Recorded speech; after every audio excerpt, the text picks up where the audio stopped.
Hi, everybody. Rick Robinson here, coming to you from the Woodlands, Texas, which is just a little bit north of Houston, Texas, where we are right now in the middle of Hurricane or now Tropical Depression Harvey. Things are a bit chaotic around here. Right now, we have three displaced families who have been affected by the flooding and the devastation down south, and they're staying at our house. And right at this point, we only had about 20 inches of rain where we are. Expecting a little more soon, but anyway, things are chaotic here, and I thought I'd take a minute to come and do our video for this class. Looking forward to getting started with it. First of all, this is my last class for my master's in education, and it's been a great journey so far. I started this program with a class on diversity, and now finishing the class with sort of a bookends, on and looking at my cultural experience along the way, and seeing how much I've have changed as we've gone through this. Anyway, it's been kind of interesting. I'm looking forward to this course and learning from everybody and seeing what your experiences have been. I'm married to Candy. We've been married 32 years. We have a son, Adam, who is a captain in the Air Force now, a KC-135 tanker pilot, who is married to another captain in the Air Force, who is a communications officer. They're both stationed at McConnell Air Force Base in Wichita, Kansas. And they have a beautiful daughter, my granddaughter, Juliet, who is 17 months old today, actually. And unfortunately, they're going to be moving to England here in a few months, and I won't get to see her as often as I like. My cultural journey started. I was born in Huntington, West Virginia, to parents who were exceptionally poor, and I just struggled for most of my even through high school life. My parents struggled financially. When I was about 9 years old, my dad decided to move us out of that environment to a small town in Arizona called Peoria, which is right outside Phoenix. And that community was it was more rural than urban, I would say. Lots of cotton fields around. And the high school I attended was, not really sure of the exact demographics, but probably 60% white.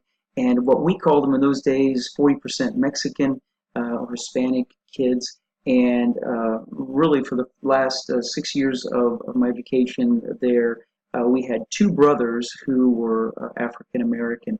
They were the only black kids in the entire school. So not really a lot of diversity there, but certainly some. And then after high school, I enlisted in the Army National Guard basic training at Fort Dix, New Jersey. Boy, was my world rocked then. Totally different from anything I'd ever experienced in my life. But again, we all wore the same green uniform and tried to work together and to get basically survive and get through.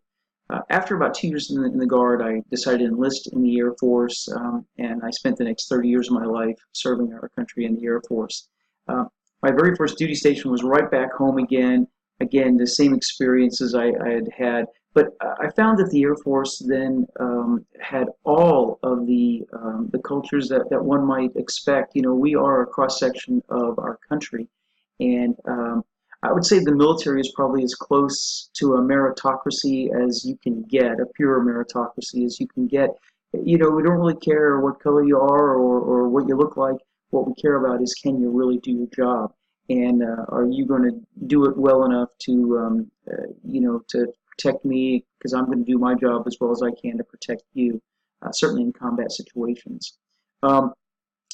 After we spent time in Arizona, we moved to Illinois to Scott Air Force Base, which is just outside St. Louis, Missouri.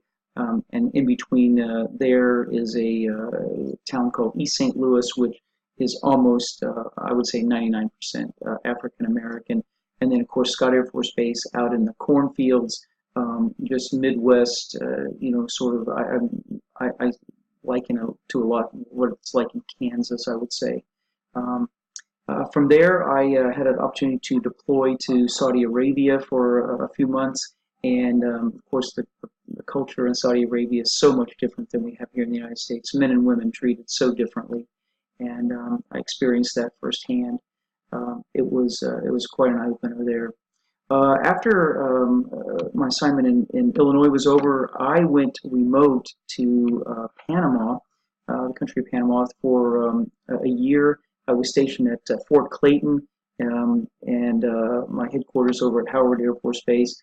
My job was to go there and close down the military bases, and that's exactly what I did. And I left there after the canal was turned over and rejoined my family in Illinois, and then we transitioned to the town in England, RAF Lakenheath, England, which is about 90 miles north of London, and spent 3 years at that wonderful base. We enjoyed the people so much. In fact, I think if you ask my family what our favorite assignment was of all of them that we'd been to, hands down, every one of us would say it was England.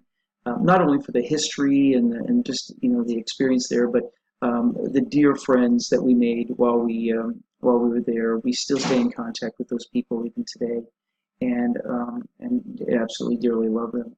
From there, we were transitioned back to a place that I had no idea about, Northern California at the Travis Air Force Base. Again, very culturally diverse, from Asian populations to the homosexual population to, I mean, it was just, you name it, it was at Travis Air Force Base. I was only stationed there about 18 months, and for 6 months of that I was in Iraq. Again, another diverse population there, or one culturally different from the one I certainly had grown up with. After I came back, we then PCS back to Europe again, to Germany, which again was just another great experience. Had German neighbors on both sides of me who were so friendly, not initially, but as we got to know them, they became, we were very dear friends, and who were so helpful in helping us navigate the culture, the German culture, which is totally different than anything I experienced, and so much different even from the English culture, as you would imagine. From there, we went back to Arizona again. Only the Air Force would do something like that. And while I was there, I went back to Iraq again, and again, same cultural experiences there. From there, we did our last assignment in San Antonio, Texas, and now living, I retired in 2012. Now we live in a city called The Woodlands, Texas, which again is just north of Houston, and it is the most affluent community that I've ever been part of. Many of my students live in multi-million-dollar homes, and it's just a totally different culture here.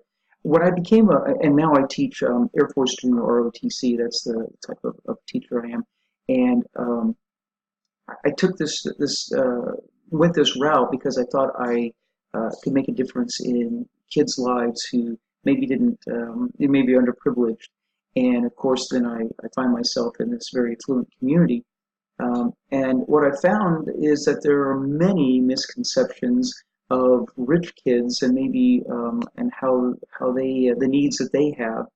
And what I found is that most of these kids, many of these kids, their dads are in the oil business and are gone 2 to 3 weeks a month, or are geographically separated altogether.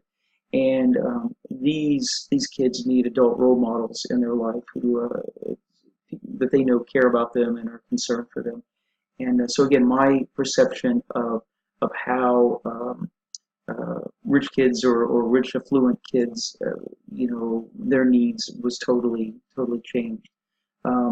Anyway, I think that's pretty much enough for this video. I look forward to learning from everybody in this class. It's been a great course of structure so far. Again, great bookends, I think, to this. I've learned so much along the way, and I'm really appreciative of all the teachers who have helped me get to where I am now. Looking forward to hearing all of your journeys as well. So, see you around.